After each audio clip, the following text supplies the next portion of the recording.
Hello बच्चों, let's read the question. कह रहे lithium does not resemble with other alkali metals in following properties. Okay बच्चों, देखो lithium कहाँ पर आता है, ये अल्कली मेटल है बच्चों। ओके, ग्रुप 1 के मेटल्स होते हैं बच्चों। लिथियम है, इसके नीचे सोडियम, पोटेशियम, रुबीडियम और सीजियम। ओके, जो लिथियम ग्रुप में जनरली क्या होता है, सिमिलर प्रॉपर्टीज होती हैं, लेकिन लिथियम ना बच्चों कुछ प्रॉपर्टीज अपने ग्रुप से अलग शो करता है। ओके बच्चों, ड्यू टू इट्स, एक तो बच्चों इसके फैक्टर्स क्या क्या है कि क्यों करता है, ड्यू स्मॉल साइज। ओके बच्चों, इसकी इलेक्ट्रोनेगेटिविटी भी हाई होती है बच्चों। Okay, small size high electronegativity बच्चों। ऊपर से बच्चों इसकी जो वो होती है बच्चों, इसके पास में डी ऑर्बिटल्स भी अवेलेबल नहीं होते हैं। Non availability of D orbitals के कारण ये क्या करता है बच्चों, कुछ प्रॉपर्टीज को डिफरेंट शो करता है बाकी ग्रुप से, बाकी ग्रुप के मेंबर से। ओके बच्चों, इसको हम बोलते हैं कि लिथियम जो है ना वो एनोमोलस बिहेवियर शो कर रहा है बच्चों। क्या कर रहे हैं, एनोमोलस बिहेवियर शो कर रहा है बच्चों।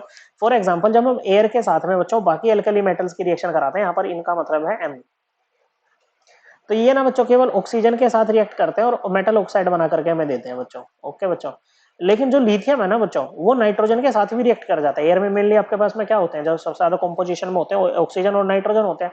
लिथियम डायरेक्टली नाइट्रोजन के साथ भी रिएक्ट कर जाता है और क्या बनाता है बच्चों, लिथियम की नाइट्राइड बना लेता है डायरेक्टली बच्चों। ओके, जब इसको मतलब हीट करते हैं एयर में। ओके बच्चों, को N2 गैस के साथ जब हम इसको हीट करते हैं, यहाँ पर कह रहा है Li3n is found when lithium metal is heated with N3 gas, तो ये तो करेक्ट है बच्चों।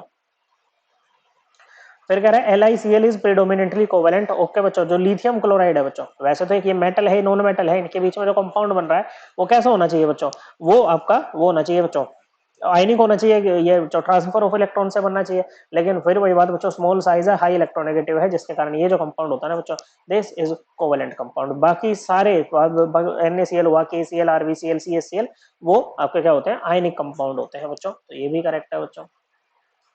फिर यहाँ पर ये लिथियम कार्बोनेट की बात कर रहा है, it decomposes into oxides while other alkali metal carbonates are thermally stable. बिल्कुल सही बात है। जो Li2CO3 है ना बच्चों, इसको जब हम हीट करते हैं तो ये Li2O प्लस CO2 बना करके हमें देता है, जबकि जो बाकी जो होंगे जैसे सोडियम कार्बोनेट या पोटेशियम कार्बोनेट एक्सेट्रा, ये सब क्या होते हैं, थर्मली स्टेबल होते हैं। तो ये तीनों में ही, इन तीनों वे में क्या करता है बच्चों, it does not resemble with other alkali metals. So तीनों ही करेक्ट है। Correct answer is option 4।